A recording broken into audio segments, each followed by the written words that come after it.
अस्सलाम वालेकुम। दुरूद शरीफ पढ़ ले।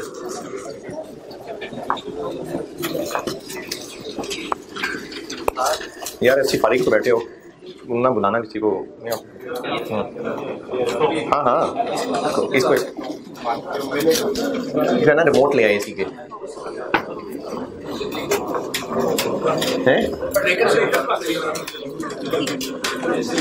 चलो वॉक हो जाएगी उसकी, कोई बात। हाँ जी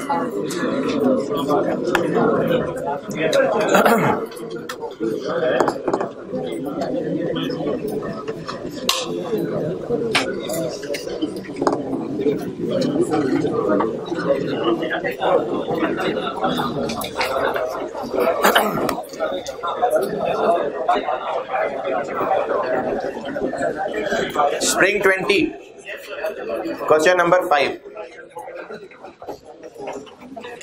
ये मैंने पहले ही कहा था एक मुश्किल सवाल है और आप इसको देख के मायूस ना हो। है आसान था? नहीं यार, नहीं। क्या कह रहे हो?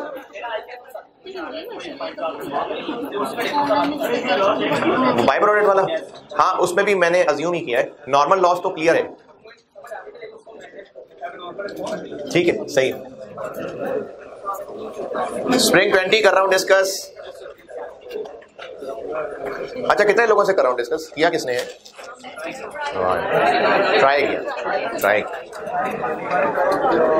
हाल तो कि ये ट्राई किया था। एक बहुत एक्सप्लेनेशन चाहिए इसके लिए कि ट्राई करने में क्या शामिल है। इसको सवाल हाँ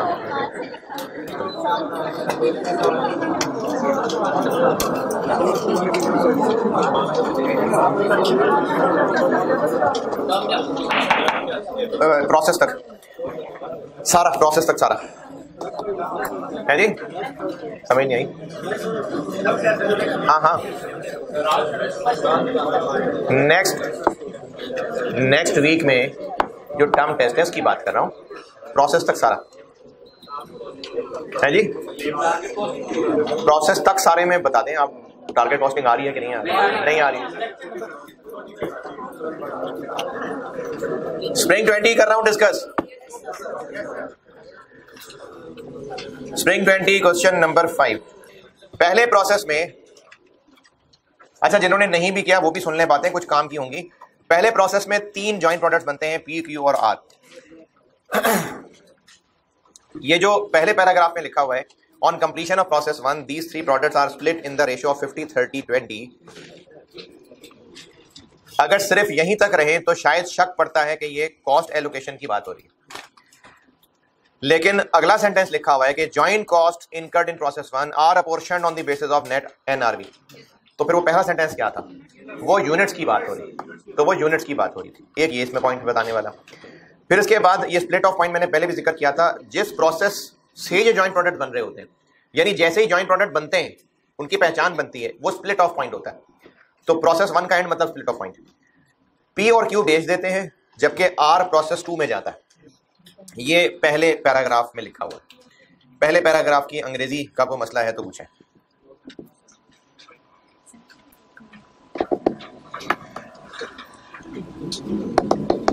हाँ जी, पहले पैराग्राफ की अंग्रेजी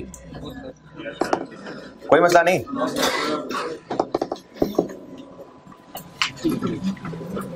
अच्छा, मैंने जब ये शुरू में कॉस्ट के बिल्कुल मुझे कुछ ये परेशानियां भी आप लोगों की तरफ से बताई गई थी कि जब तो इंग्लिश ही समझ नहीं आती, आप इंग्लिश भी पढ़ा करें, एक सेंटेंस पढ़ा करें।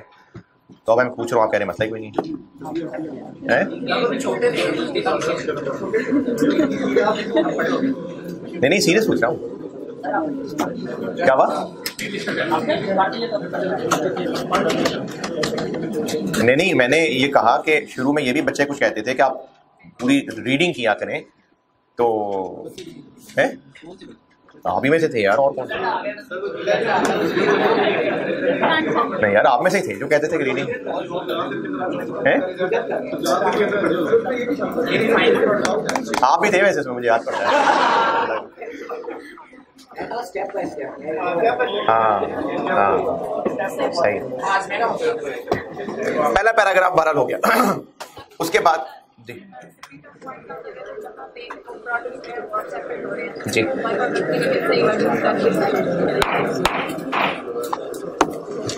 इंग्लिश पढ़ना खुद सीख गए, लेकिन ये जो है ना, ये सिग्नल नहीं अभी तक आपको समझ आ रहा। कितना इधर बैठना है वो।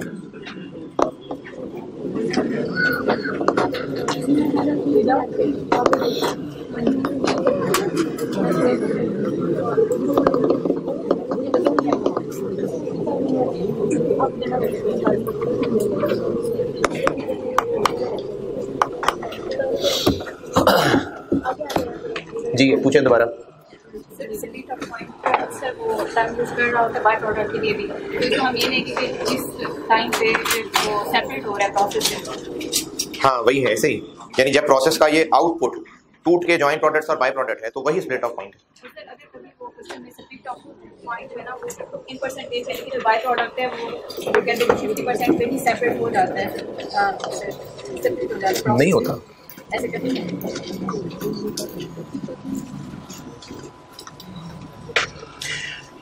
उसके बाद टेबल दिया हुआ है जिसमें प्रोसेस 1 और प्रोसेस 2 के खर्चे बताए में 7% loss, point number 1। Point number 2 में आगे कुछ और चीजें हैं, पॉइंट नंबर 3, 4, 5।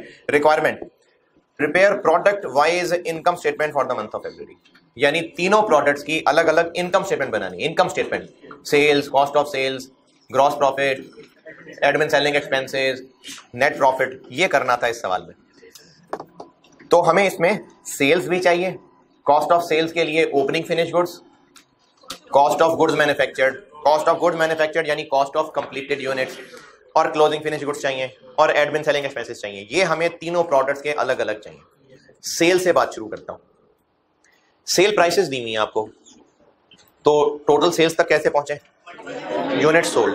यूनिट सोल्ड नहीं दिए हुए, यूनिट सोल्ड निकालने पड़ेंगे। ये जो आपको उस दिन मैंने सवाल कराया था जो था बजटिंग का, लेकिन मैंने कहा था कुछ कैलकुलेशन उसमें आप समझ लें, वही बहुत है। तो फिनिश गुड्स में तब मैंने ये बात बताई थी, फिनिश गुड्स का ओपनिंग स्टॉक भी पता, क्लोजिंग स्टॉक भी पता। प्रोडक्शन पता हो तो सेल्स निकाल सकते हैं, सेल्स पता हो तो प्रोडक्शन निकाल सकते हैं, जरूरत के तहत डिपेंड करता है। तो हमें यहाँ से ओपनिंग, क्लोजिंग, फिनिश गुड्स की बात मिल रही है। उसके अलावा जब प्रोसेस 1 का क्वांटिटी स्केड्यूल बनाएंगे, वहां से हर प्रोडक्ट के आउटपुट मिल जाएंगे, यानी प्रोडक्शन मिल जाएगी, जो कि सॉल्यूशन में मैंने वर्किंग 3.1 में क्वांटिटी स्केड्यूल बना के तीनों प्रोडक्ट्स तोड़ लिए। ये इनके यूनिट्स प्रोड्यूस्ड आ गए, और वर्किंग 1 में इनको इस्तेमाल करके और ओपनिंग क्लोजिंग को इस्तेमाल करके सेल्स निकाल ली। पी और क्यू यहां से पता चला, और जो रिफाइंड आर है वो वर्किंग 4 में जाके पता चला। यूनिट सोल्ड निकालने में कोई एतराज है तो बताएं। चले मैं खुद ही बता देता हूं। इसमें किसी को एक कंफ्यूजन हो सकती है कि पॉइंट नंबर 2 में जो क्लोजिंग स्टॉक दिया हुआ है ये फिनिश गुड्स का है कि वर्क इन प्रोसेस का है, कैसे पता? हाँ, अगर ये वर्क इन प्रोसेस होता तो वो पी क्यू आर नहीं होता। वर्क इन प्रोसेस तो इकट्ठा होता है, ये तो अलग अलग बताए हुए। और दूसरी निशानी कितने परसेंट कंपनी स्टॉक, तो वर्क इन प्रोसेस भी स्टॉक ही होता है, स्टेज ऑफ कंप्लीशन भी कोई नहीं है। तो इससे भी पता चल रहा है कि वर्क इन प्रोसेस का नहीं है, स्टॉक है। तो पॉइंट नंबर 2 में जो टेबल है उसमें क्लोजिंग स्टॉक ये फिनिश गुड्स का क्लोजिंग स्टॉक है, वर्क इन प्रोसेस का नहीं है। तो ओपनिंग क्लोजिंग स्टॉक ये फिनिश गुड्स के हो गए, और आउटपुट यानी प्रोडक्शन निकली, और उससे फिर यूनिट सोल्ड निकले। इसके अलावा एक और मसला ये हो सकता है, जो कि अगर किसी को है तो वो जज्बाती मसला ही हो सकता है। सेल्स की फिगर इन यूनिट सोल्ड को हो सकता है कोई एनआरवी से मल्टीप्लाई करके निकाल रहा हो जज्बात में आके। हाँ, तो हम जॉइंट कॉस्ट बांटने के लिए जरूर एनआरवी ले रहे होते हैं, सेल्स होती हैं, तो इसलिए यूनिट सोल्ड को हम सेल प्राइस से मल्टीप्लाई करेंगे, एनआरवी से नहीं करेंगे। तो ये सेल प्राइसेस जो गिवन है उनको यूनिट सोल्ड से मल्टीप्लाई करना था, ये हो गई सेल्स। कॉस्ट ऑफ सेल्स में ओपनिंग फिनिश गुड्स की कॉस्ट दी हुई है जो कि एक ही था आर, और वो आपको पॉइंट नंबर 3 में गिवन है। अब आते हैं कॉस्ट ऑफ गुड्स मैन्युफैक्चर्ड यानी कॉस्ट ऑफ कंप्लीटेड यूनिट्स। ये अब प्रॉपर प्रोसेस कॉस्टिंग की चीज आ गई कि तीनों की कॉस्ट ऑफ कंप्लीटेड यूनिट्स निकालनी थी। जी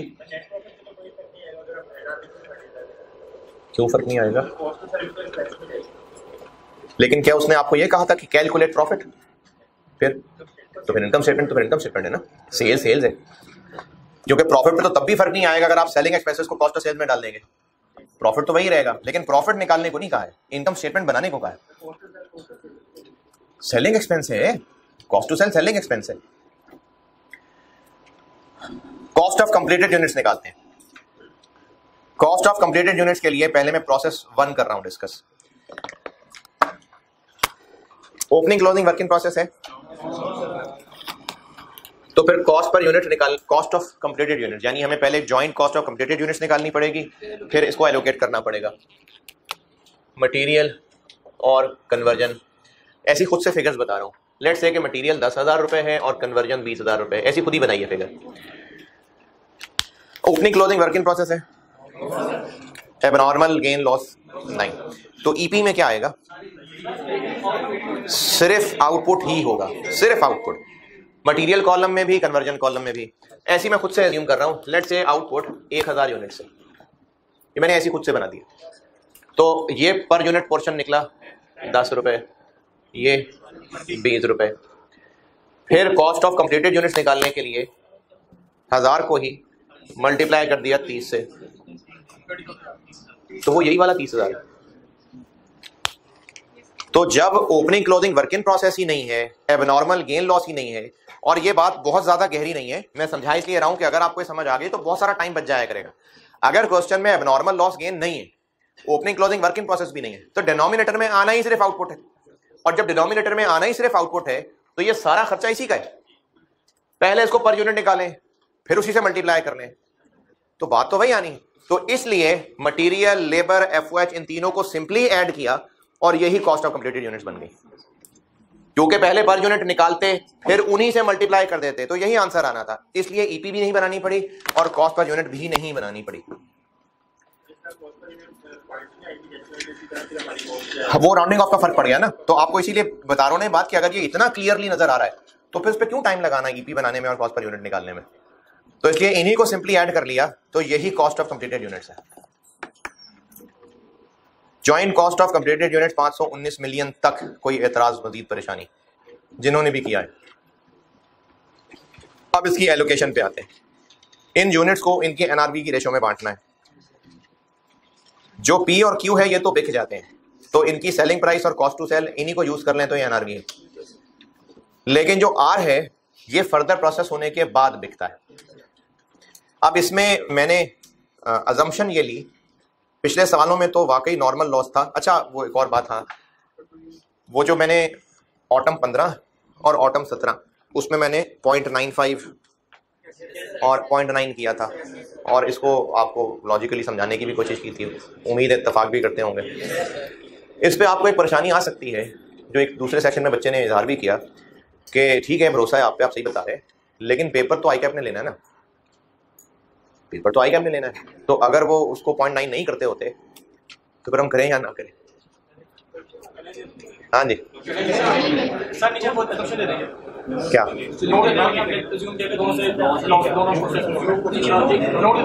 नोट किस बात का देना है जब काय नॉर्मल लॉस है? मैं ऑटम 15 और ऑटम 17 ही कह रहा हूँ, बस ये आज वाली बात नहीं कर रहा। है जी समझ नहीं, लेकिन एक सवाल है ना बच्चे का कि जी पेपर तो आएगा, आपने चेक करना है। नहीं बात ये नहीं है, वो 48 पे भी जो फेल होगा तो वो फिर दुख होगा ना। पॉइंट ये था स्टूडेंट का कि या तो ये एक दफा हुआ हो तो चलो और बात है, अगर 2 दफा ये काम हुआ, तीसरे को मैं इतना ज्यादा काउंट नहीं करूंगा क्योंकि इसमें नॉर्मल लॉस नहीं था, सच बाय प्रोडक्ट था, तो उसको नॉर्मल मानना है नहीं मानना है ये डिबेटेबल बात है। लेकिन ऑटम 15 और ऑटम 17 में तो हुआ है ना, तो इसमें एक सवाल आ सकता है बिल्कुल कि ठीक है जी आप बढ़िया सही कह रहे होंगे, लेकिन पेपर तो ICAP ने टेस्ट करना है। क्या हुआ समझ नहीं आई बात? नहीं कॉन्सेप्ट तो क्लियर हो गया, लेकिन पेपर में क्या करना है, 0.9 करना है कि नहीं करना है? नहीं करेंगे 0.9। उसकी वजह बता देता हूँ। ये जो ICAP के सॉल्यूशंस में पास में बहुत सारे में गलतियां रही, और ऐसा हुआ है कि देखें एक ही बंदा तो नहीं अजल से पेपर बनाता आ रहा है ना, तो जैसे ही कोई और एग्जामिनर जिनके कॉन्सेप्ट्स बेहतर होते हैं वो इन गलतियों को बेहतर कर लेते होते हैं। जैसे ये जो वो बजटिंग वाला सवाल मैंने करवाया था, उसमें एक मटेरियल में मैंने 49 kg उसको पे 47.5 kg बनाया था, 0.95 0.98। ये ऑटम 17 में था और इसमें ये काम सोल्यूशन में सही हो गया था। उससे पहले जब ये टेस्ट हुआ था तो उसमें गलत है, लेकिन बाद में जब रियलाइज हुआ ठीक कर लिया। इसी तरह बजटिंग ही के सवालों के अंदर, चूंकि सिलेबस में नहीं है इसलिए आपके सामने नहीं आ सकी बात, बजटिंग के ही सवालों के अंदर कुछ अटेम्प्ट्स के अंदर एक गलत पैटर्न चल रहा था, फिर उसके बाद हो सकता है एग्जामिनर चेंज हुआ, उसके कॉन्सेप्ट बेहतर हो, उसने लॉजिकली ठीक कर लिया चीजों को। उनमें ये खासतौर पर लॉसेस वाली चीजें ऐसी होती हैं। तो आपको मैं ऐसी बात जो हो दोनों से ही बस वैसे ही डिफरेंस ऑफ ओपिनियन हो, उसमें प्रेफर मैं आईकैप वाले को करूंगा। जहां पर ऐसा मसला होगा ना कि मुझे लगता होगा कि ऐसे भी हो सकता है, ऐसे भी हो सकता है, वहां पर मैं प्रेफर करूंगा जो आईकैप के सॉल्यूशंस में। लेकिन एक बात जो है ही लॉजिकली गलत, मैं उसको कैसे कहूं कि आप ऐसा करें वो वाला कर लें? अगर अगली दफा वाला एग्जामिनर ठीक हुआ फिर, और उसको ये 0.9 वाली बात समझ आती हुई फिर और इसके मल्टीपल मिसालें हैं। ये FAR है नहीं, स्टैंडर्ड के अलावा भी ये जो FAR2 है, अगर आप में से किसी ने पूरा पढ़ा हुआ है कुछ शक्लें पुरानी जो लगता है, जो मुझे पता है FAR2 मुझसे पढ़ा था, मैं तब FAR2 में भी कहानी सुनाता होता कंसोलिडेशन में। अगर आप अभी पढ़ रहे हैं तो आपको पता है, पढ़ लेंगे तो पता लग जाएगा। कंसोलिडेशन में एक URP की एडजस्टमेंट होती है एक एसिड की, उसमें भी ना कई साल तक आईकैप के क्वेश्चन में गलती चल रही थी, कई साल तक। इवन के पाकिस्तान में बहुत सारे टीचर्स में भी वो कॉन्सेप्ट चल रहा था। फिर वो इंटरनेशनली ये चीज चेंज हुई, लेकिन जब कोई वो एग्जामिनर पेपर बनाता था जिसको इस नई बात का पता था, वो अपने सोल्यूशन में नई बात डाल लेता था। जब कोई वो एग्जामिनर बनाता था जिसको नहीं पता था, वो पुरानी बात डाल लेता था। तो ये काफी वैरायटी इधर उधर चलती थी, दो अलग अलग तरह की चीजें थी। फिर उसको बहरहाल इन्वॉल्व होकर, जाट साहब को इन्वॉल्व करके, केसेस बना के, उसको पूरी चीज सपोर्ट करके मैंने इन्वॉल्व होकर तो उसको प्रेजेंट किया। अल्लाह का शुक्र, उन्होंने बात मान ली। अब उसके बाद से वो ठीक हो गया सारा कुछ। इसी तरह और भी मिसालें मौजूद हैं। तो मैं ये नहीं कह रहा कि पाकिस्तान में सबसे ज्यादा मैं ही जानता हूँ, बहुत सारे सीखना ही चल रहा है अभी तक, बहुत सारे टीचर्स सारे ही सब सही हैं, लेकिन मैं अपने बेस्ट एफर्ट, बेस्ट इल्म के मुताबिक जो मुझे सही लग रहा होता है, मैं आपको वो सही वाला बताता हूँ। जो आईकैप के सॉल्यूशंस में गलतियां हैं वो बहरहाल गलतियां हैं। आप इस उम्मीद पे कि क्या पता वो आईकैप के दोबारा गलती कर ले तो आप उस गलती को कैरी करेंगे, नहीं, सही वाली चीज आप सही वाली फॉलो करें, इस उम्मीद, इस दुआ के साथ कि आपकी दफा में जो भी पेपर एग्जामिनर होगा वो सही वाला काम कर रहा हो। जहां पर सिर्फ और सिर्फ ये मसला होता है ना कि इसको ऐसे भी कर सकते हैं, ऐसे भी कर सकते हैं, वहां पर फिर मैं खुद आईकैप वाले को प्रेफर कर रहा हूं। तो इसलिए भरोसा रख के चला करें। और ये रिस्क बहरहाल है, ये रिस्क तो आप लेते हैं हर सब्जेक्ट के अंदर कि जो टीचर हैं उनमें हो सकता है 1% चांसेस ऑफ एरर हो सकता है ना, वो रिस्क तो ले रहा होता है इंसान, वो रिस्क अपनी जगह है। लेकिन जितना नॉलेज है उसके मुताबिक आपको मैं जो चीज सही वाली होती है वो बता रहा होता हूँ। तो जिनमें अगर आईकैप के सॉल्यूशन को गलत कह रहा होता हूँ तो वो गलत होते हैं तो कह रहा हूँ। तो या तो भरोसा कर लिया करें तो फिर फॉलो कर लिया करें, शक में पड़ेंगे ना तो फिर कंफ्यूज रहेंगे। क्या बता रहा था? हाँ, इसमें नॉर्मल लॉस नहीं था एज सच, तो उसमें 0.9 0.5 वाली बात तो नहीं आ रही।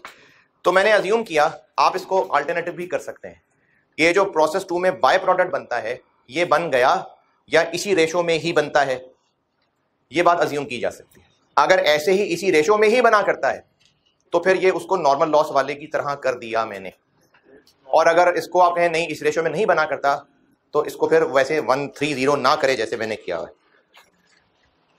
दोबारा सुने, ये जो मैंने NRV निकाली है वर्किंग 3.4 में 130 लिखा हुआ मैंने NRV,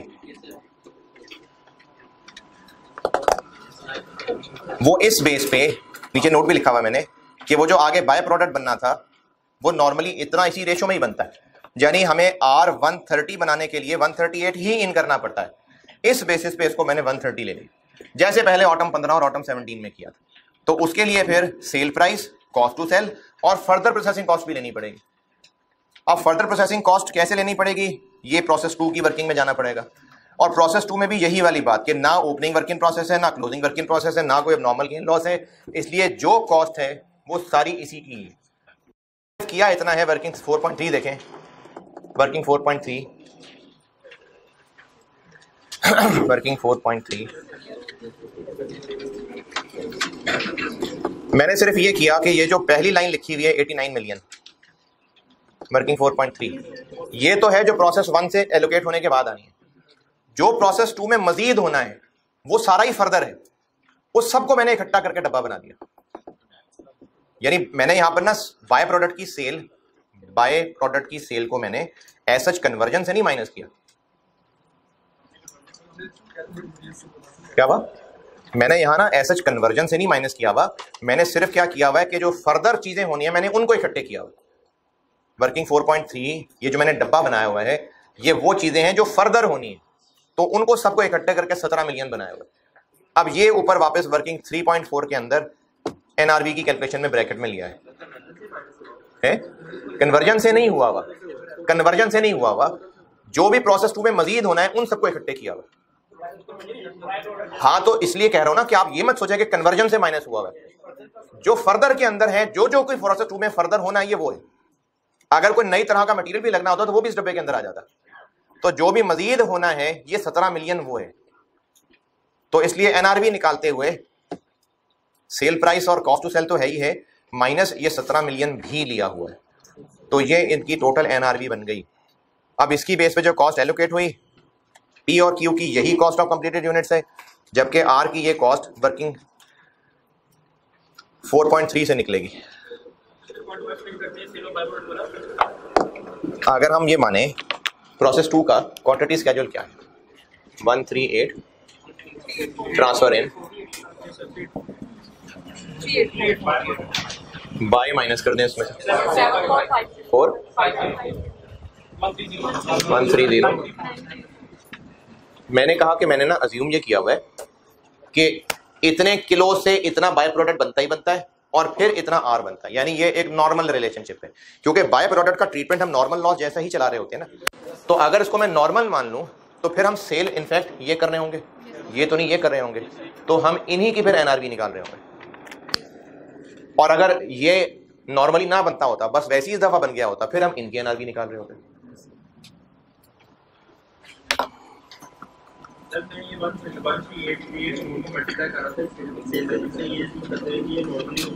तो बस ठीक है, वो भी सही है। नहीं, आप क्या सोच रहे थे कि नॉर्मली बाय प्रोडक्ट बनता ही बनता है? नहीं ना, फिर तो 138 से नहीं ना हो, फिर 138 तो बिकता ही नहीं है ना, फिर तो बिकता ही 130 है। लेकिन 138 बिकेगा ही नहीं ना, बिकेगा ही 130।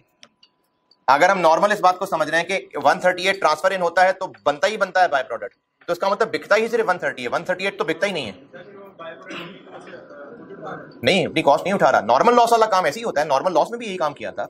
ऑटम 15 में क्या किया था, 16,055 आगे जा जरूर रहा है, लेकिन उसमें से 5% कटता ही कटता है, बिकता ही सिर्फ 15,000 समथिंग है। तो इसलिए एनआरवी हम टेक्निकली 15,000 की निकाल रहे थे। अच्छा, इसमें से भी ना मैं फिर बता रहा हूं, ये सवाल मुश्किल कैटेगरी में था। इसमें जो मायूस जिंदगी, ये ना हो कि आप जिंदगी से मायूस हो जाए, मर जाए जाके कि ये तो प्रोसेस कॉस्टिंग ही नहीं हो रही, कॉस्ट अकाउंटिंग ही नहीं हो रही, तो ये एक मुश्किल सवाल है। इस क्या हुआ समझ नहीं,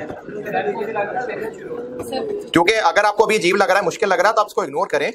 अगर अगली दफा फिर आ गया तो अगली दफा पढ़ लेना ध्यान से। तो वही तो कर रहा हूं एक्सप्लेन।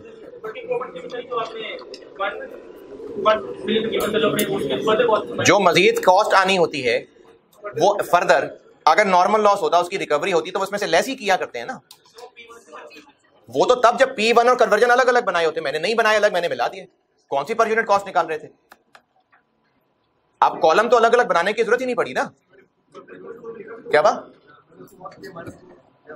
अच्छा, गलत इसलिए आ रहा है क्योंकि आपने ये किया कि आपने P1 का अलग बनाया, कन्वर्जन अलग बनाया, तो यहां पर आपने लेबर और ओवरहेड्स तो लिख लिए। बाय प्रोडक्ट की सेल वैल्यू कहां से लेस की? P1 से की, लेकिन P1 की तो पर यूनिट कॉस्ट ही कोई नहीं है, आप निकाल ही नहीं सकते।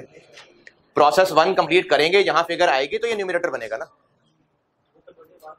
तो आपने क्या किया कि आपने इसकी पर यूनिट कॉस्ट निकाली, इसको उस एनआरवी में यूज कर लिया और ये चीज इग्नोर कर दिया आपने, हालांकि ये भी फर्दर होनी है, तो ये इग्नोर कर गए। क्योंकि आप इधर ये फिगर लिखेंगे तो ये कंप्लीट होगा, ये फिगर बनेगी तब जब एलोकेशन होगी। तो इस तरीके से चलने से ये वाला पोर्शन वहां पर इग्नोर हो गया टोटल एनआरवी निकालने में, तो इसलिए मैंने इनको मिला दिया और ये सारा फर्दर प्रोसेसिंग में आ गया है।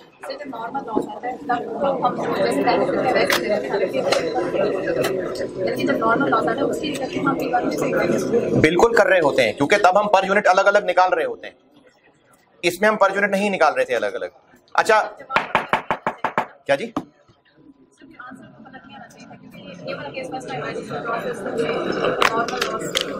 अच्छा चलें, जिनको समझ आ रही है उन्हीं से बात कर रहा हूं, बाकी दिल पे ना लें इसको, अगली दफा पढ़ लेना ध्यान से।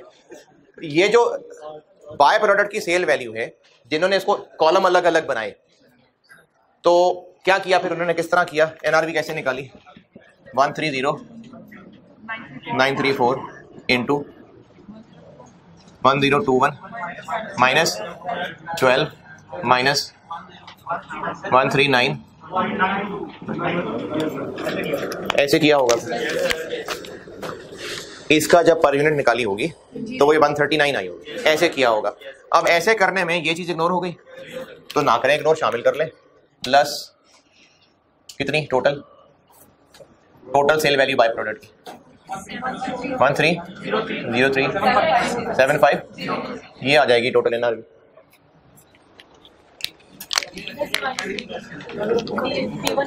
नहीं, वो तो करेंगे, ये तो एनआरवी है, ये तो सिर्फ रेशो के तौर पे इस्तेमाल कर रहे हैं। ये हमने कोई वैल्यू बना के इसको यूज तो नहीं कर लिया, अकाउंट फॉर तो नहीं कर लिया, ये तो सिर्फ कैलकुलेशन के लिए एक रेशो के तौर पे इस्तेमाल हो रहा है। ऐसे तो फिर 139 यहां यूज कर लिया तो वहां से हटा दूंगा नहीं, तो ये तो हम सिर्फ एनआरवी निकाल रहे हैं ताकि इसको रेशो के तौर पे इस्तेमाल कर सके। यहाँ से तो हमने ऐड कर दिया उसको निकालने के लिए, फिर अगर हम यहाँ P1 कॉलम बना रहे हो तो उसको दोबारा वहाँ से लेस करके P1। मैंने वो कन्वर्जन वाली फिगर यहाँ इस्तेमाल कर ली तो वहां से हटा दूं, क्योंकि यहाँ 139 इस्तेमाल कर लिया तो अब ये मिटा दूं यहाँ से नहीं, तो इसलिए अगर मैंने इस लाल फिगर को यहाँ इस्तेमाल कर दिया तो फिर यहाँ से कहाँ हटा दूं। ये सिर्फ एनआरवी निकाली है रेशो निकालने के लिए। इधर कुछ कह रहा था, किस में से सवालिया निशान कहाँ लग रहा है, मुझे समझ नहीं आया। जी जी सही है,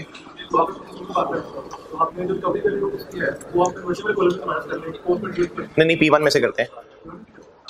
नॉर्मल लॉस की रिकवरी भी बाय प्रोडक्ट की सेल वैल्यू भी P1 में से माइनस होता है, P1 में से माइनस होता है। यहां पर अगर मैं यहां से माइनस कर दूं ठीक है, लेकिन वो इसमें कंसीडर नहीं हो पाया तो कंसीडर करना पड़ा। अच्छा रही बात के ऐड क्यों किया, लेस कर लेता। ऐड इसलिए किया क्योंकि कॉस्ट में से चीज लेस हो रही होती है। देखें, हमें नॉर्मल लॉस की रिकवरी एक बेनिफिट रिकवर हो रहा है, हमें सेल ऑफ बाय प्रोडक्ट से कुछ रिकवर हो रहा है, तो वो रिकवर हो रहा है तो हमारी एनआरवी में ऐड ही होगा ना, लेस थोड़ी होगा, इसलिए ऐड किया। अच्छा फिर सुन लें, ये जो इधर उधर लोग देख रहे हैं, आप इस तरह की चीजों को ना कोशिश किया करें, फौरन मायूस होकर छोड़ मत दिया करें। अगर यही सवाल आ गया पेपर में फिर बताएं, फिर छोड़ देंगे। हर चैप्टर में से कोई ना कोई सवाल ऐसा है जो आप पढ़ते पढ़ते छोड़ते जाएंगे, चलो ये छोड़ देते, नहीं आएगा। अगर सारे ही वही वाले आ गए फिर पेपर छोड़ देंगे और फिर उस अटेम्प्ट का इंतजार करेंगे जिसमें आसानी आएगी, फिर अटेम्प्ट देते जाएंगे, जैसे ही आसान आएगी पास हो जाएंगे। तो इसलिए हाँ, ये बहुत मुश्किल बात है, ये बहुत ऊंची बात है, ये आम इंसान के बस की बात नहीं है। यानी अगर आप इसको समझने में की कोशिश कर रहे हैं अगर, और आपको एक मुश्किल लग रहा है, तो आप इसका मतलब इंसान हैं, ये वाकई मुश्किल है। तो है, अगर मुश्किल नहीं लग रहा तो बहुत अच्छी बात है, इंसान तो फिर भी है, लेकिन बहुत अच्छी बात है फिर। तो मैंने सारे बच्चों को पढ़ाना होता है, मैंने जो बिल्कुल बहुत गहराई तक सोच सकते हैं मैं इनको भी पढ़ाना है, मैं क्लास से निकाल कर तो नहीं समझा सकता, लेकिन आपका इस तरह का डिस्कनेक्ट और इस तरह की अजीब अजीब शक्लें जो है ना, वो मुझे अफेक्ट करती हैं। जब आप ऐसी शक्लें बना लेते हैं, यार क्या बकवास है, क्या हो क्या रहा है, तो आपकी इस तरह की शक्लें मुझे अफेक्ट करती हैं। अब तो CD 70 भी कह दिया यार, 1 to 5 कह लेते हैं, नहीं बल्कि 1 to 5 मैंने FR2 में रखी क्योंकि गोल्ड मेडल होता है, तो वो FR2 वालों को कह देते हैं।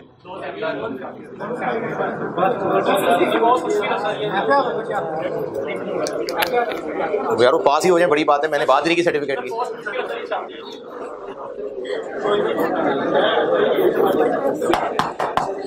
अच्छा सॉरी, FR1 वाले भी बैठे हुए, नहीं बहुत अच्छे हैं सारे।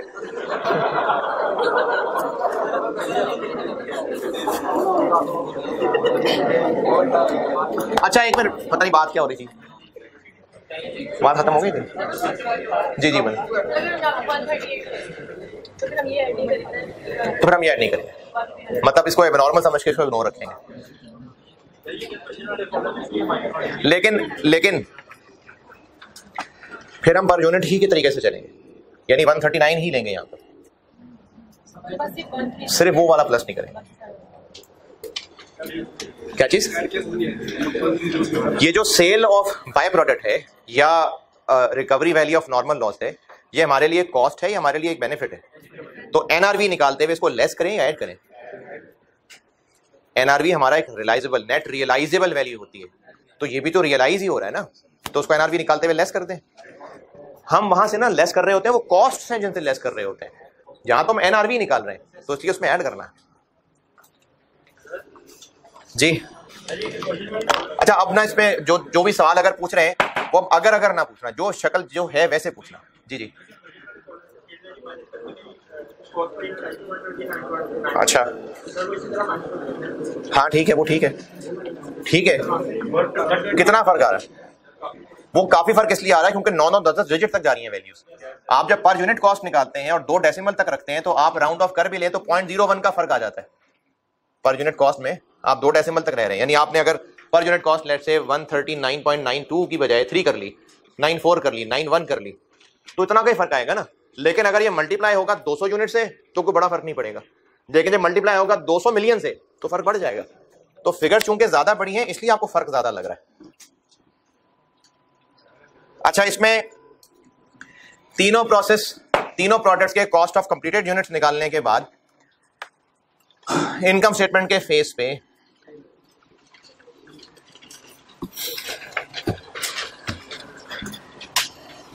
अच्छा चले, पेपर में ना ये आ गया है सवाल, ठीक है, पेपर में सवाल आ गया, पेपर के हिसाब से बता रहा हूं।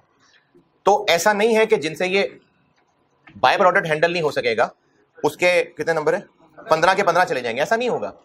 अगर आप किसी नहीं 0.5 नहीं पता, अगर आप किसी सीरियस बात कर रहे हैं, अगर आप किसी कैलकुलेशन पे फंस गए हैं तो आप वहां पर इस सवाल को मत छोड़िए, आप उस मसले का कोई भी हल जैसा टेढ़ा मेढ़ा हल निकलता है निकाल लें, उसको लेकर अब आगे सवाल पूरा करें। जिस पॉइंट पे फंसे होंगे, जैसे आप अगर इसको ट्रीट नहीं कर पाए होंगे, या अगर आप लेट से एनआरवी ठीक नहीं निकाल पाए होंगे, इस सारे का मसला एनआरवी पे आ रहा है ना, आप एनआरवी ठीक नहीं निकाल पाए होंगे, तो एनआरवी ठीक निकालने से जो गलत निकालने से जो कॉस्ट एलोकेशन हुई है वो गलत आई, उससे जहां जहां आगे फैट गया वो सब गलत गया। वो गलत नहीं है, सिर्फ फिगर्स आंसर से मैच नहीं कर रही। आपके मार्क्स सिर्फ और सिर्फ इस एलोकेशन वाली वर्किंग के कटेंगे बस, और वो भी सारे नहीं कट रहे होंगे क्योंकि 3 आइटम में से 2 तो ठीक लिखी हैं, तो आपकी एलोकेशन के मिसाल के तौर पे इसमें 2 नंबर होंगे मैक्सिमम। अब 2 नंबर जिस चीज की वजह से आप सवाल फंस रहे थे, आप सवाल को वहीं छोड़ के अगर चले गए, अगर थोड़ी हिम्मत करके पूरा कर लेते तो 13 नंबर ले लेते, लेकिन छोड़ देंगे तो 0 नंबर। तो इसलिए इस तरह की चीजों को समझने की कोशिश किया करें। बच्चा जो कमजोर दिल का होता है ना, वो इस तरह के मुश्किल सवालों को टोटली छोड़ देता है कि नहीं मेरे बस की बात नहीं है। और आप अगर बेटा अभी पढ़ाई के दिनों में होमवर्क क्लास वर्क करते हुए इस तरह के क्वेश्चंस को छोड़ देंगे तो फिर आपसे पेपर में भी नहीं होने, क्योंकि आपने इन टूटे फूटे करने की कोशिश ही नहीं की होगी। तो पेपर में अचानक थोड़ी आप लोग सुपर पावर्स आ जाएंगी। आपने सारी तैयारी ऐसे की होगी तो पेपर, आपने जिस चीज की प्रैक्टिस ही नहीं की, पेपर में अचानक नहीं आप कर सकते। और अगर अचानक करने बैठेंगे तो 3 घंटे में पेपर नहीं होता फिर आपका। तो इसलिए जो आप समझते हैं कि आप पेपर में करना चाहते हैं वो अभी ही प्रैक्टिस किया करें। अगर आप पेपर में, आपने अक्सर अपने फेलो से या खुद भी एक्सपीरियंस किया होगा, अगर किसी का कोई न्यूमेरिकल पेपर है खास तौर पे, जो पेपर पूरा नहीं हो पाता, 3 घंटे में पेपर ही पूरा नहीं हुआ, 70 नंबर का पेपर हुआ, 60 नंबर हुआ, इसकी एक और वजह यह भी होती है, बड़ी वजह, कि आपने जब प्रैक्टिस की होती है तो आपने आधे अधूरे सवाल करके छोड़ दिया होता है। कई चीजें तो आपको आसान लगती हैं, आप कैलकुलेटर पे करके छोड़ देते हैं कि ये तो मैं कर ही लूंगा। इस पे तो शक ही नहीं कि आप कर लेंगे, सब काबिल लोग हैं। लेकिन मसला यह है कि करने के लिए टाइम 3 घंटे मिलेगा आपको, क्योंकि कभी लिखने की प्रैक्टिस ही नहीं की होती। तो आपको जब वो प्रैक्टिस की ही नहीं है और आप जब पूरा सवाल करने बैठते हैं तो टाइम आउट हो जाता है। इसलिए जो आप पेपर में करना चाहते हैं वो आप बेटा पहले प्रैक्टिस करेंगे तो पेपर में करने के काबिल होंगे। अगर आप पेपर में कैलकुलेटर यूज करना चाहते हैं तो फिर अभी मोबाइल वाला कैलकुलेटर ना यूज किया करें। ठीक है, मोबाइल में कैलकुलेटर होता है, लेकिन आप पेपर में वो नहीं यूज कर सकते, तो आप घर में भी वो यूज ना किया करें। आप वो कैलकुलेटर यूज किया करें जो पेपर में लेके जाना है। आप पेपर में वो पेन जो इस्तेमाल करना चाहते हैं उसी से प्रैक्टिस किया करें, क्योंकि ये जो डिस्टर्बेंसेस होती हैं ये टाइम जाया होने में ऐड कर देती होती है। तो अगर किसी को ये जॉइंट कॉस्ट बांटने वाली बात नहीं भी समझ आई, आगे मेरे साथ चल ले। कॉस्ट ऑफ कंप्लीटेड यूनिट्स निकल आई। अब हमने चूंकि इनकम स्टेटमेंट बनानी है और क्लोजिंग फिनिश गुड्स भी हैं, फाइफो मेथड है, तो ये इन्हीं में से है जो बनी है। तो इन्हीं में से working two per unit cost निकाली और फिनिश गुड्स के क्लोजिंग से मल्टीप्लाई कर दी। क्लोजिंग की कॉस्ट निकालनी थी तो ईपी वाला काम क्यों नहीं किया? वो वर्क इन प्रोसेस का क्लोजिंग होता था, ये फिनिश गुड्स का क्लोजिंग है। फिनिश गुड्स के क्लोजिंग निकालते हुए जो चीजें अभी इस साल इस महीने में बनी हैं फाइफो मेथड की वजह से, उन्हीं में से क्लोजिंग बचे हुए हैं। तो जो कॉस्ट ऑफ कंप्लीटेड यूनिट्स निकाल चुके उनको यूनिट से डिवाइड करें, पर यूनिट कॉस्ट निकलेगी। यही है जो क्लोजिंग स्टॉक में बटी हुई चीजों का कॉस्ट रेट। ये किया है वर्किंग टू में। हाँ जी, इसके बाद ग्रॉस प्रॉफिट और ग्रॉस प्रॉफिट के बाद सेलिंग एंड एडमिन। अब इसमें एक और सवाल ये हो सकता है कि जब ये 12% सेल के कॉस्ट दी हुई है तो इनको कॉस्ट टू सेल में क्यों नहीं लिया? क्योंकि ये सेलिंग एंड एडमिन है, तो एडमिन थोड़ी कॉस्ट टू सेल होती है। अगर एडमिन का वर्ड ना होता, सिर्फ सेलिंग कॉस्ट 12% होती, तो फिर यकीनन आपको टेबल में कॉस्ट टू सेल भी ना दी होती। ये जो टेबल में कॉस्ट टू सेल दी हुई है ना, ये ना होती फिर, और पॉइंट नंबर 5 में सिर्फ इतना लिखा होता कि सेलिंग कॉस्ट 12% ऑफ सेल है, तो फिर इसी को कॉस्ट टू सेल ले लेते और कॉस्ट टू सेल ना दी होती। इंशाल्लाह ऐसा नहीं होगा। फिर भी अगर आपको ऐसा हो गया कि कॉस्ट टू सेल नहीं दी और सेलिंग एंड एडमिन कॉस्ट 12% कहीं है, तो आप इसके बारे में नोट लिखें कि ये 12% ऑफ सेल्स हैं, हम इनको यही मान रहे हैं कि कॉस्ट टू सेल है। ये नोट लिख के आप एनआरवी में यूज कर लें। ये थी मेरी तरफ से बातें स्प्रिंग 20 में। आपने अगर इसमें मजीद कुछ पूछना है, लेकिन वो जो पूछना है ना, वो अगर वाला ना पूछिएगा, वो क्लास के बाद पूछिएगा कि अगर ऐसा होता तो क्या करते, अगर वैसा होता तो क्या करते। वो अभी इतने कॉम्प्लिकेटेड सवाल में अगर जो है ना, वो अगर मगरमच्छ बन जाता है, तो आप इसको अलग से पूछिएगा। जो जैसा है उसमें कुछ और पूछना है तो पूछे। ठीक है जी। टारगेट कॉस्टिंग जो कल सवाल सॉल्व किया था, उसके बारे में एक कमेंट ये हो सकता है कि टारगेट कॉस्टिंग तो बड़ी मुश्किल है। इनफैक्ट टारगेट कॉस्टिंग मुश्किल नहीं है। टारगेट कॉस्टिंग एक छोटे से कॉन्सेप्ट के अलावा कुछ है ही नहीं। फिर सवाल में कल मुश्किल किस बात की थी? एस्टिमेटेड कॉस्ट निकालने की। तो वो जो एस्टिमेटेड कॉस्ट निकालना है वो पूरी कॉस्ट अकाउंटिंग में पड़ी हुई कोई और भी चीज टेस्ट हो सकती है। जैसे एस्टिमेटेड कॉस्ट निकालने के लिए हो सकता है आपसे प्रोसेस कॉस्टिंग जैसी चीज टेस्ट हो जाए, हो सकता है लेबर में लर्निंग कर्व हमने चीज पढ़नी है वो टेस्ट हो जाए, इसी तरह से रेलेवेंट कॉस्टिंग एक चीज पढ़नी है वो टेस्ट हो जाए, बल्कि वो तो हो भी चुका है। तो वो सवाल टारगेट कॉस्टिंग का नहीं कहला रहा होगा। ये तो ऐसे ही है कि आपको वैसे ही कोई कॉस्ट पूछी हो सवाल और एक पार्ट भी कहेंगे कॉस्ट गैप भी बता दें। तो टारगेट कॉस्टिंग जस्ट एक कॉन्सेप्ट है। तो इसलिए ऐसा नहीं है कि इसमें इसी तरह के 10-12 सवाल और हो, नहीं, कोई नहीं, यही है टारगेट कॉस्टिंग। बाकी आपको वो जो सवाल कल अगर मुश्किल लगी हैं उसमें, तो एक तो इसलिए भी लगी है कि आप इसमें चीजें भूले हुए थे बहुत सारी, ना आपको हाई लो मेथड याद था, ना आपको OAR कैलकुलेशन याद थी, और दूसरी एक चीज ये भी थी कि इसमें मैंने ऐसे किए थे जो आपको मैंने अभी तक नहीं सिखाए हुए थे। जैसे नॉर्मल से क्यों डिवाइड किया था, वो अब अगले चैप्टर में सिखाना है। फिर हमें क्यों जरूरत पड़ी थी वेरिएबल फिक्स्ड को अलग तोड़ने की? इसकी जरूरत इसलिए पड़ी थी क्योंकि फिक्स्ड ओवरहेड्स के लिए डिनोमिनेटर नॉर्मल आर्स रखना था। तो जब फिक्स्ड के लिए डिनोमिनेटर अलग रखना था, वेरिएबल के लिए अलग रखना था, तो फिर उनके न्यूमिनेटर भी तोड़ने पड़े थे, इसलिए न्यूमिनेटर तोड़े थे। तो फिक्स को नॉर्मल से क्यों डिवाइड किया था, ये आपको इस अगले चैप्टर में मैंने सिखाना है। इन दो अपनी तरफ से नई बातों के अलावा मटेरियल वही है जो पहले किया था। लेबर में आर्स निकाले हैं, वेज से मल्टीप्लाई किया, ये भी वही काम है। ओवरहेड्स OAR निकाला है और उसको टोटल आर से मल्टीप्लाई किया है। तो एक पूरे सवाल की पिक्चर के एतबार से कोई बहुत अनहोना सवाल नहीं था। अगला चैप्टर है marginal and absorption costing.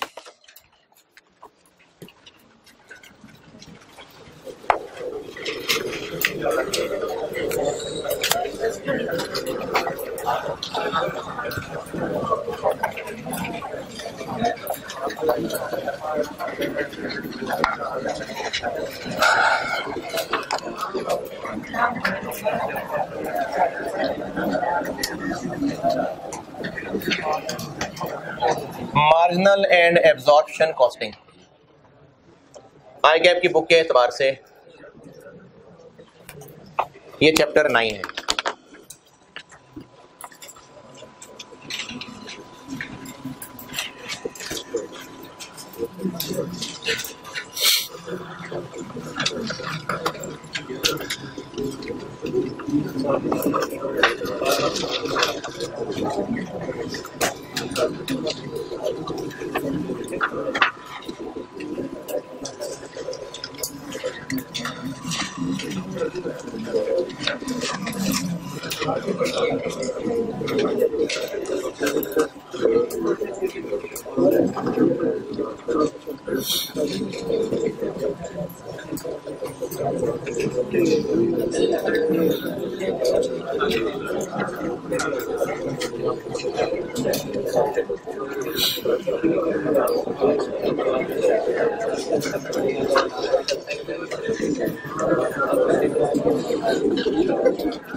Marginal and absorption costing के चैप्टर में क्या करना है इसको बाद में बताता हूं, पहले ये समझ लें कि मार्जिनल एब्जॉर्प्शन का कॉन्सेप्ट है क्या।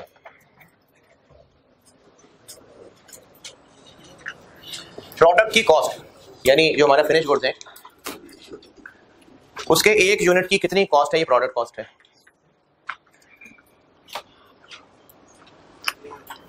मार्जिनल कॉस्टिंग और एब्जॉर्प्शन कॉस्टिंग ये दो डिफरेंट नजरिए हैं, दो डिफरेंट अकीदे हैं, दो डिफरेंट फिरके हैं, दो डिफरेंट स्कूल ऑफ थॉट्स हैं, दो कौमी नजरिए।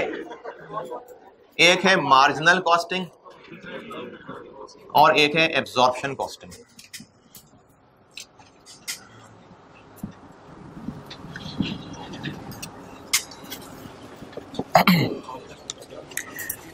अच्छा, इससे पहले एक और पुरानी बात शायद पहले दिन की होगी, ये जो हम कॉस्ट एंड मैनेजमेंट अकाउंटिंग पढ़ रहे हैं ना, ये मैनेजमेंट के लिए होती है, यानी मैनेजमेंट के लिए इंटरनली जो उनको इन्फॉर्मेशन चाहिए सब उसके लिए। ये दुनिया वालों को बताने के लिए नहीं है चीजें, दुनिया वालों को बताने के लिए होती हैं फाइनेंशियल स्टेटमेंट्स। उन फाइनेंशियल स्टेटमेंट्स को बनाने के लिए IFRS फॉलो हो रहे होते हैं, वो है पब्लिक, वो एक्सटर्नल यूजर्स के लिए। जो कॉस्ट एंड मैनेजमेंट अकाउंटिंग है ये इंटरनल यूजर्स के लिए होती है। यहाँ पर जितनी कैलकुलेशन सीख रहे हैं सारी कैलकुलेशन दुनिया वालों को नहीं बतानी होती, दुनिया वालों को नहीं बताना होता प्रोसेस कॉस्टिंग में क्लोजिंग हमारी वो की कैलकुलेशन किस तरह से हो रही है, स्टेटमेंट ऑफ वैल्यूएशन क्या है, वर्किंग प्रोसेस अकाउंट क्या है, ये नहीं है दुनिया वालों के लिए, ये इंटरनल चीजें हैं सारी। इसी तरह से दुनिया वालों को नहीं ये बताया जा रहा होगा कि इसको ओवर टाइम कितना दे रहे हैं और बोनस कितना कैलकुलेट कर रहे हैं, फलाने ग्रुप को कितना बोनस दे रहे हैं, ये फाइनेंशियल स्टेटमेंट में नहीं आ रही होती, वहां तो टोटल फिगर्स आ रही है। तो यहां पर हम जितना कुछ पढ़ रहे हैं ये मैनेजमेंट के लिए होता है। तो मैं अगर यहां पर ये दो कॉस्टिंग मेथड्स बता रहा हूं तो ये इंटरनल मैनेजमेंट की जो रिपोर्टिंग है या बिजनेस की अपनी इंटरनल अकाउंटिंग है उसके लिए बात हो रही। ये सारी बातें बैलेंस शीट के लिए नहीं हो रही, फाइनेंशियल स्टेटमेंट्स के लिए नहीं हो रही है बात।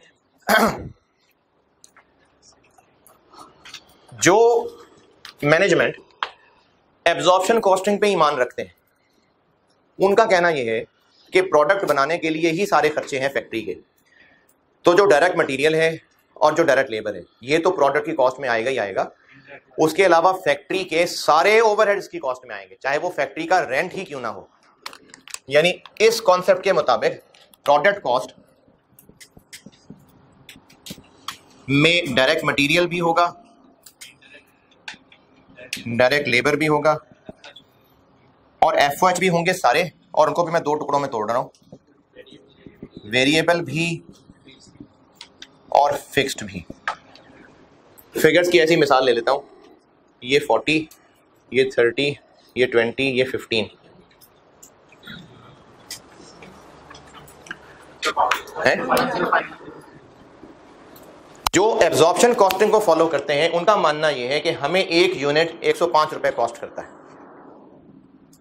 क्योंकि फैक्ट्री के फिक्स्ड खर्चे ही क्यों ना हो, है तो फैक्ट्री प्रोडक्ट बनाने के लिए ही, तो उसके खर्चे भी इसी की कॉस्ट में बिल्ड होने चाहिए। जबकि मार्जिनल कॉस्टिंग वाले कहते हैं कि प्रोडक्शन करें या ना करें रेंट तो देना ही था, प्रोडक्शन नहीं हो रही होगी तो भी फैक्ट्री का रेंट जा रहा होगा कि नहीं, तो फिर रेंट फिर प्रोडक्शन के लिए तो ना हुआ। इसी तरह से परमानेंट स्टाफ की सैलरीज है, परमानेंट स्टाफ की salaries total for the year कैसे निकालेंगे, है वो सबसे आखिर में किससे मल्टीप्लाई कर दें? नंबर ऑफ एम्प्लॉय से कर दें। अच्छा, हर बंदे की अलग अलग सैलरी है फिर। चले सबकी बराबर सैलरी है, मंथली सैलरी पता है, टोटल फॉर द ईयर कैसे निकालें? मंथली सैलरी है, फिक्स्ड परमानेंट एम्प्लॉइज है, मंथली सैलरी है, टोटल फॉर द ईयर कैसे बनाएं? मंथली सैलरी है, मंथली तो total salary for the year कैसे बनेगी? 12 से मल्टीप्लाई करें। ठीक, फैक्ट्री का रेंट है per month, total rent for the year कैसे निकलेगा? 12 से मल्टीप्लाई करें। ठीक, मुझे साथ अब रेंट है per month, total for the year कैसे निकलेगा? ये तो उसने बताया था, तो आप नकल कर रहे हैं उसको। मल्टीप्लाई बाय 12, इसमें कहीं यूनिट्स नहीं इन्वॉल्व हुए ना। रेंट फॉर द मंथ है per month, total rent for the year निकालना है, तो कैसे कैलकुलेट होगा?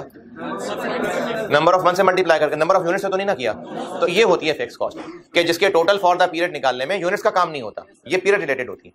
तो मार्जिनल कॉस्टिंग मानने वालों का कहना यह है कि चूंकि फिक्स खर्चे होने ही होने थे, प्रोडक्शन होती या ना होती, तो प्रोडक्शन की कॉस्ट में, कॉस्ट प्रोडक्ट की कॉस्ट में सिर्फ वो खर्चे आने चाहिए जो प्रोडक्शन हो रही है तो हो रहे हैं, ना होती प्रोडक्शन तो वो खर्चे ना होते। तो इनके मुताबिक प्रोडक्ट कॉस्ट में फिक्स्ड नहीं आना चाहिए।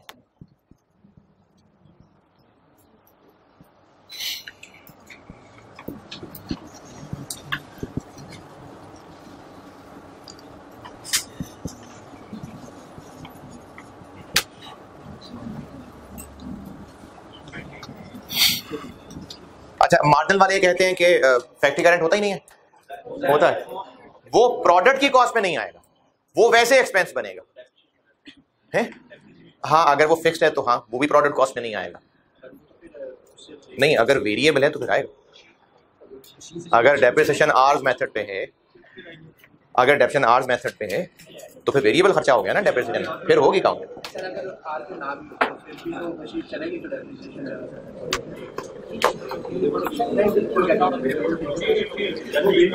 तो मार्जिनल कॉस्टिंग के मुताबिक प्रोडक्ट कॉस्ट में फिक्स्ड कॉस्ट शामिल नहीं होनी चाहिए।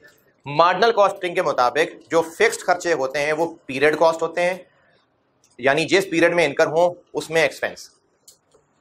मार्जिनल कॉस्टिंग के मुताबिक फिक्स कॉस्ट पीरियड कॉस्ट हैं, मार्जिनल कॉस्टिंग के मुताबिक फिक्स कॉस्ट पीरियड कॉस्ट हैं, इसलिए जिस पीरियड में इनकर होंगी एक्सपेंस बन जाएंगी।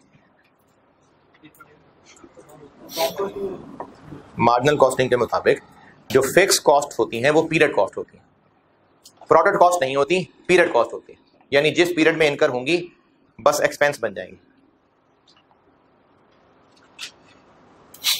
तो एब्जॉर्प्शन कॉस्टिंग और मार्जिनल कॉस्टिंग, इन दोनों में फर्क इतना है कि मार्जिनल के मुताबिक इन्वेंट्री की जो कॉस्ट है, प्रोडक्ट मतलब जो इन्वेंट्री फिनिश गुड्स हैं, उनकी कॉस्ट पर यूनिट में फिक्स्ड एफओएच नहीं आना, एब्जॉर्प्शन वालों के मुताबिक आना है।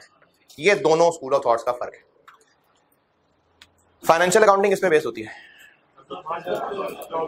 फाइनेंशियल अकाउंटिंग एब्जॉर्प्शन को फॉलो करती है।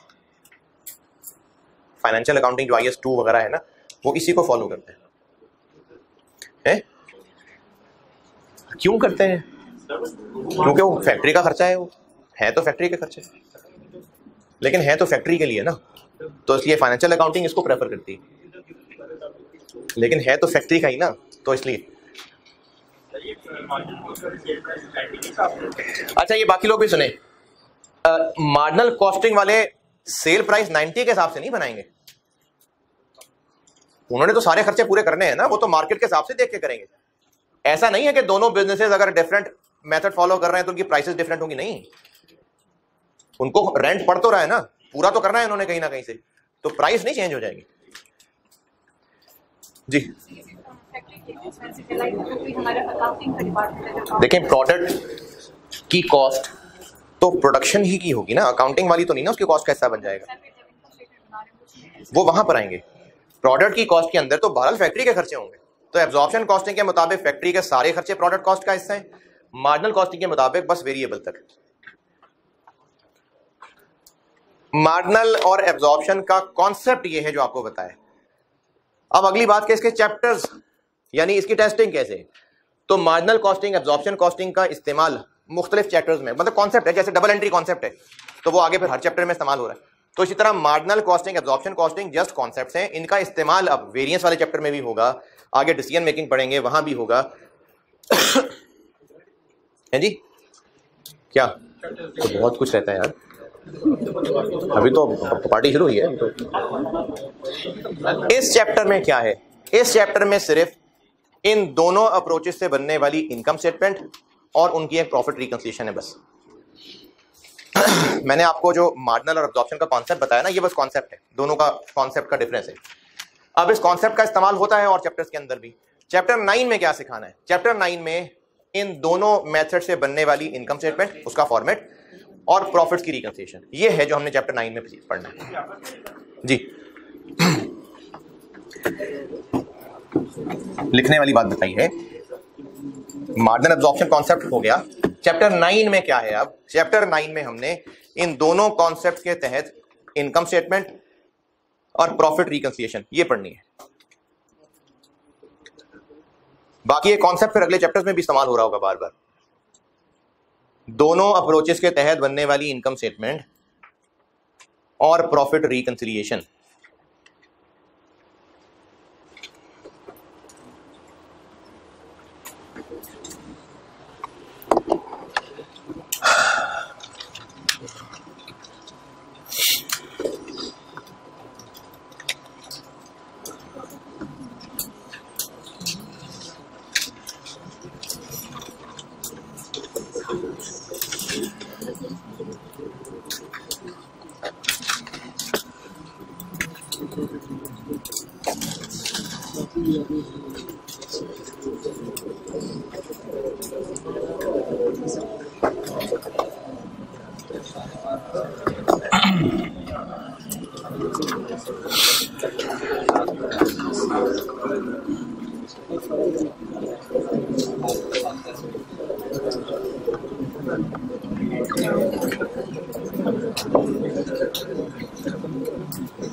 अच्छा, अब इस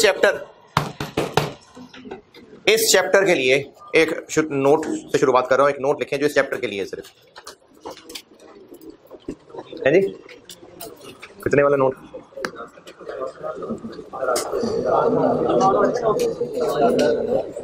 इस चैप्टर के लिए एक नोट लिखवा रहा हूं कि ये जो कॉस्ट लिखी नहीं है हमने per unit, direct material, direct labour, variable, ये सब एक्चुअल हैं क्योंकि साल गुजर चुका होगा। इसमें हम गुजरे हुए पीरियड की, महीने की, क्वार्टर की, साल की इनकम स्टेटमेंट बना रहे होंगे क्योंकि बजट तो आपके सिलेबस में नहीं है, तो हम एक्चुअल गुजरे हुए साल की इनकम स्टेटमेंट बना रहे होंगे।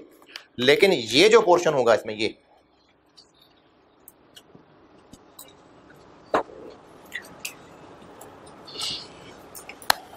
OAR पर यूनिट होगा। दोबारा, इस चैप्टर में हमने जो इनकम स्टेटमेंट बनानी है और खास तौर पे जो प्रॉफिट रिकंसिलिएशन है, तो जब हम प्रोडक्ट कॉस्ट पर यूनिट निकाल रहे हुआ करेंगे तो ये तो चूंकि साल गुजरा हुआ होगा तो गुजरे हुए साल की तो सारी एक्चुअल फिगर्स होती हैं, तो ये सारा कुछ तो एक्चुअल ही होगा। लेकिन इस प्रोडक्ट कॉस्ट पर यूनिट में ये वाली जो लाइन आइटम है ये फिक्स्ड OAR पर यूनिट होगी है? लेकिन प्रोडक्ट कॉस्ट का हिस्सा हम वो अप्लाइड बनाते हैं। प्रोसेस कॉस्टिंग में भी हम यही करते थे, तो अब उसको मजीद तोड़ लिया कि फिक्स्ड वाला पोर्शन सिर्फ। मैंने कहा है इस चैप्टर के लिए कि इसमें हम ये सवाल कराऊंगा ना तो हम इसमें ये पर यूनिट कॉस्ट निकाला करेंगे, तो एब्जॉर्प्शन कॉस्टिंग में ये आ रहा होगा, मार्जिनल में तो होगा नहीं है। तो इसमें ये जो पर यूनिट में ये 15 रुपए हैं, बेशक साल एंड हो गया हुआ है, सारा कुछ एक्चुअल पता है, लेकिन प्रोडक्ट कॉस्ट का हिस्सा फिक्स्ड OAR पर यूनिट बन रहा होगा। Actual fixed cost per unit नहीं, फिक्स्ड OAR पर यूनिट इसका हिस्सा बन रहा होगा। पर यूनिट की बात कर रहा हूं, फिक्स्ड OAR इस प्रोडक्ट कॉस्ट का हिस्सा होगा। जी 15 रुपए 15 रुपए। हाँ, तो इसीलिए OAR निकाला जाता है ना, कि हमें एक रेट निकालने बस, ताकि यूनिट्स कम ज्यादा होने से प्रोडक्ट कॉस्ट बार बार डिस्टर्ब ना हो। प्रोसेस कॉस्टिंग में भी हम यही कर रहे थे। वर्क इन प्रोसेस में कौन सा FOH डेबिट कर रहे थे? अप्लाइड वाला ना। तो अप्लाइड वाला OAR से ही बना हुआ था, यानी प्रोडक्ट कॉस्ट। बस फर्क सिर्फ इतना किया यहां पर आके कि अब वो बात सिर्फ फिक्स तक महदूद रह गई है, क्योंकि इस चैप्टर में इन दोनों में फर्क आना ही असल में फिक्स की वजह से, इसलिए ये ज्यादा चीज तोड़ के फिक्स्ड में चली गई हुई है। वरना पहले भी अगर देखा जाए तो हम OAR ही प्रोडक्ट कॉस्ट का हिस्सा बनाते थे। यही तो वजह है कि हम वर्क इन प्रोसेस में डेबिट अप्लाइड FOH करते थे। तो अप्लाइड FOH OAR से तो निकला होता है, तो वही बात अब की है। लेकिन इसको और चेंज कर लिया कि अब सिर्फ फिक्स तक रह गई बात, क्योंकि इन दोनों कॉन्सेप्ट में ना फर्क फिक्स का होता है, इसलिए बात सिर्फ फिक्स तक रह गई। तो इस प्रोडक्ट कॉस्ट पर यूनिट के अंदर जो फिक्स्ड वाला कंपोनेंट है, ये फिक्स्ड OAR पर यूनिट हुआ करेगा।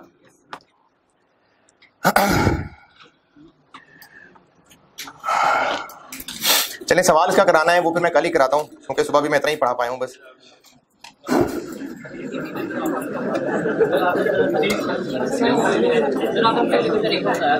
क्या क्या बताया था? इसीलिए ना, क्योंकि अगर कभी प्रोडक्शन कम हो रही है, कभी प्रोडक्शन ज्यादा हो रही है, तो फिक्स्ड ओवरहेड तो उतना ही है, पर यूनिट कभी बहुत ज्यादा फिगर हो रही होगी, कभी बहुत कम हो रही होगी। जी जी, गुजरे हुए साल की इनकम स्टेटमेंट बना रहे हैं हम।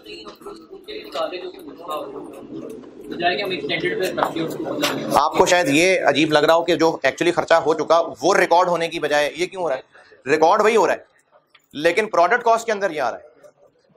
जो बाकी कम ज्यादा है अंडर ओवर अप्लाइड, वो वैसे कॉस्ट ऑफ सेल में चार्ज हो जाएगा। हाँ जी,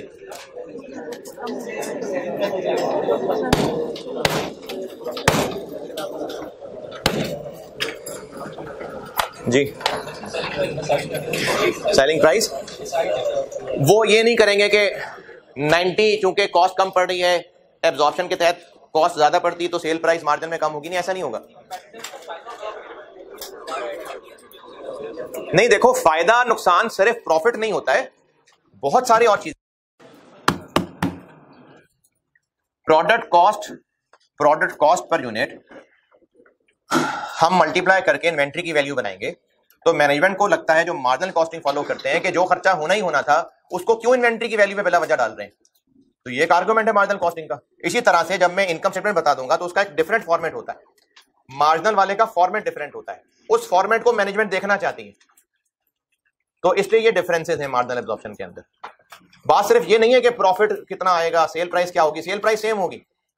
कल सवाल कराऊंगा उसमें आप देखेंगे एक सिनेरियो में प्रॉफिट भी दोनों का सेम आ रहा होगा, लेकिन प्रेजेंटेशन मैटर करती है, इन्वेंट्री की वैल्यूएशन मैटर करती है।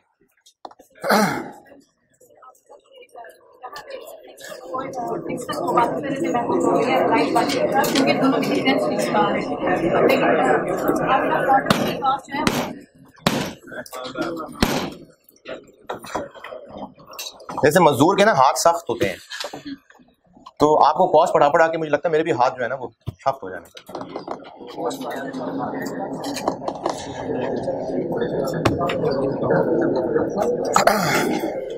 अभी बालक से पूछते हैं।